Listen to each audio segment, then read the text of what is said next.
अस्सलामुअलैकुम। हाँ जी, आज है बुध और आज तारीख़ है 7। तो आज का हमारा जो जमात का काम है जो आप घर में करेंगे वो है सफ़ा नंबर 103 और सफ़ा नंबर 104।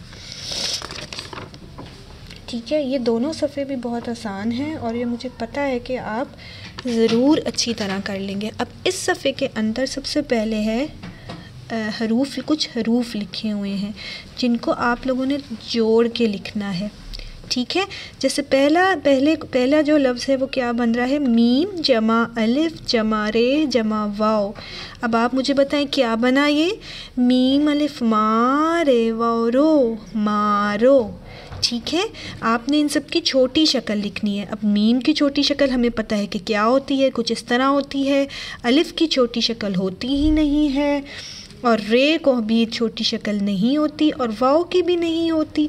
और जब हम इन सबको जोड़ के लिखेंगे तो हमारे पास आ जाएगा प्यारा सा मारो।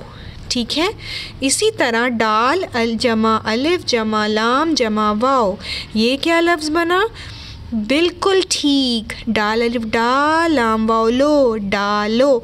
अब इसमें भी डाल की कोई छोटी शक्ल नहीं होती, अलिफ की कोई छोटी शक्ल नहीं होती, सिर्फ लाम की छोटी शक्ल होती है और साथ ही वाव। तो क्या बना, डालो।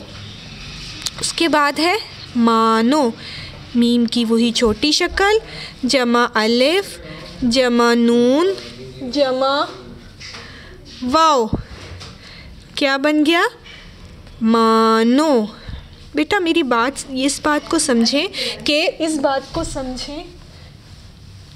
कि सबसे पहले जो होता है उर्दू हमेशा लिखने से आएगी। ठीक है, तो इन अल्फाज की बार बार दोहराई का यही मकसद है कि ये आप अच्छी तरह जहन नशीन कर लें और फिर आपको ये अल्फाज ना भूलें। ठीक है, तो इसीलिए यही 4 हरफी जो अल्फाज हैं इनकी बार बार मशक करवाई जा रही है।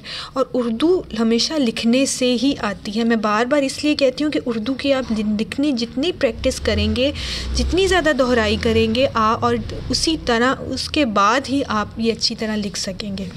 ठीक है, इसी तरह आगे मज़ीद अल्फाज हैं जो कि आप लोगों ने लिखने हैं, जैसे चाटो, उसके बाद है गोला, उसके बाद है रोको, उसके बाद है तोड़ा और उसके बाद है बोला। अब उसके नीचे जो पढ़ाई वाला हिस्सा है वो आप लोगों ने ऊंची आवाज़ में पढ़ना है और वाव पर ज़ोर देना है, जैसे ये। चलें अब आप मेरे साथ पढ़ें,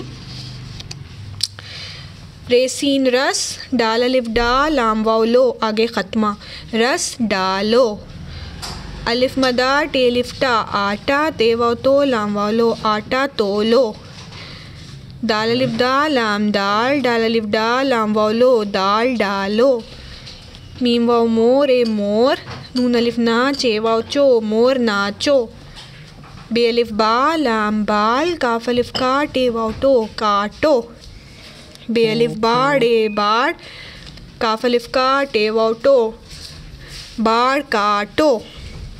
तो इसलिए आपने ये सारे अल्फाज ऊंची आवाज़ में पढ़ने हैं अपनी अम्मी के साथ मिलकर और इसके बाद आपने वाव पर बहुत ज़ोर देना है। ठीक है, और हाँ, इसको आपने बस पढ़ लेना है, इसकी कोई सबमिशन व्हाट्सएप पे नहीं भेजनी। ठीक है, स्कूल खुलने पर ही मैं आपसे ये सारे अल्फाज सुनूंगी। ठीक है, चलें अब हम करते हैं दूसरा सफ़ा।